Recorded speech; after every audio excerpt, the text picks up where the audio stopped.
This is from that little booklet, The Mother by Sri Aurobindo, where he says, even her rejections are only a postponement.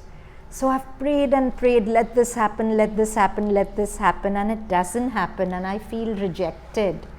But even her rejections are only a postponement. She will give you the happiness you want, but it's postponed till the season for it comes. She hasn't rejected your prayer. It's just postponed. Even her rejections are only a postponement. Even her punishments are a grace. Punishments means difficult situation. Mother never actually punishes. That's not her way at all.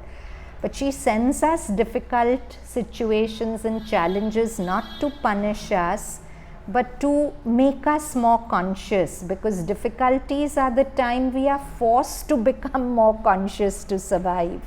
Isn't it? When we are comfortable, we don't push our boundaries of our consciousness, boundaries of our faith, boundaries of our effort to reach out to her.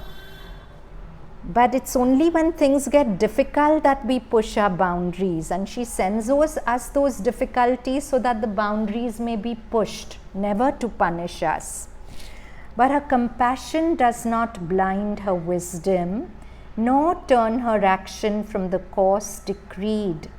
For the truth of things is her one concern. She wants you to bring you to the truth of your being.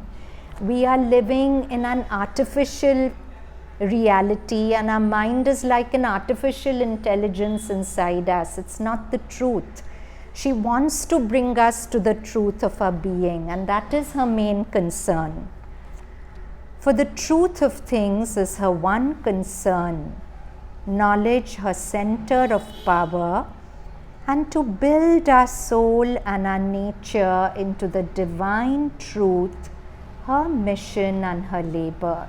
This is her aim for us. Her aim is not just to make us momentarily happy. So we feel if she gives us things that make us happy, we are her favorites.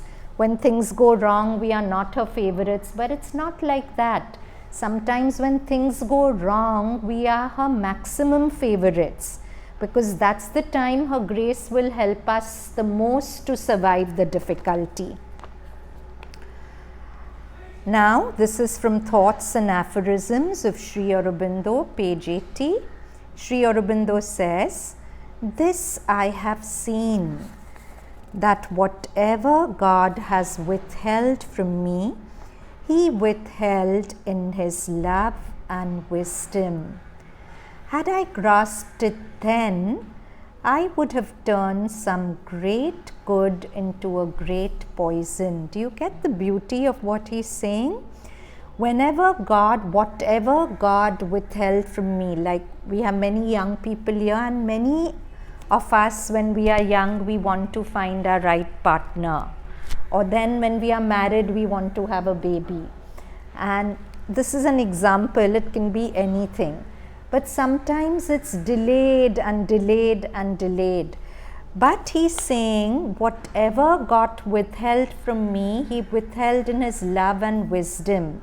Because He'll give me something only when I'm ready to interact with it in the most conscious way. So had I grasped it then, when I prayed to God for this and He'd given it to me, I would have turned some great good into a great poison. So beautiful, no? Yet sometimes when we insist, when I'm like a child throwing a tantrum saying, no, I want it, I want it, I want it, He gives us poison to drink, that we may learn to turn from it and taste with knowledge His ambrosia and His nectar. So we keep going insistently, I want it, I want it. Maybe He'll give us a small dose of it, but because I'm not ready for it, I'll suffer from it till I'll say, no, I don't want it, and I'll want what He wants to give me. So it's a beautiful aphorism. Hear it again. "This I have seen, that whatever God has withheld from me, He withheld in His love and wisdom. Had I grasped it then, I would have turned some great good into a great poison. Yet sometimes when we insist, He gives us poison to drink, that we may learn to turn from it and taste with knowledge His ambrosia and His nectar. Next, aphorism 125. Because a good man dies or fails, and the evil live and triumph, is God therefore evil? This is a legitimate question humanity has always asked, no? Bad things happen to good people, a good man dies and fails, and the bad people keep triumphing. Therefore, the God who made this universe, are you evil? I do not see the logic, Sri Aurobindo says, of the consequence. I must first be convinced that death and failure are evil. I call God, or humanity sometimes calls God evil when good people suffer death and failure. So Sri Aurobindo is saying, I don't agree with this because I must first be convinced that death and failure are evil. I sometimes think that when they come, they are a supreme momentary good, not the eternal good, but the supreme momentary good. Death and failure, when they come, they are a supreme momentary good. But the fools of our hearts and nerves and argue that what they do not like or desire must of course be an evil. So this is a beautiful thing Sri Aurobindo is saying. Our whole premise of good and bad, good is what helps me to succeed at one level or the other, and bad is what causes me to fail.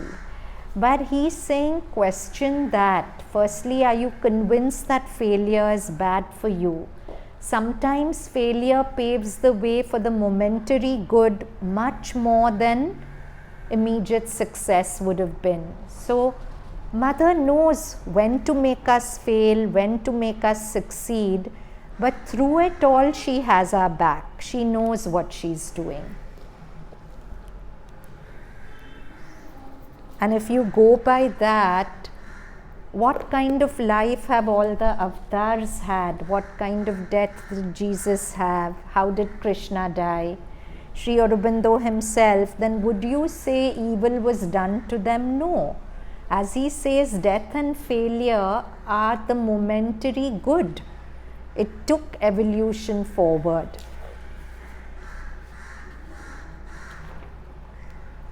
So somebody asks Mother, based on this aphorism, but what about those who are unlucky and always fail in everything they do?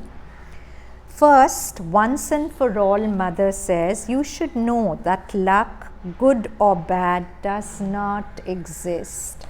This is so beautiful. One of my friends recently told me that when he was doing something, many people asked him, which was your best experience, which was your worst? So he's saying, I don't have a good and bad. Everything is just experiences the Mother's giving me.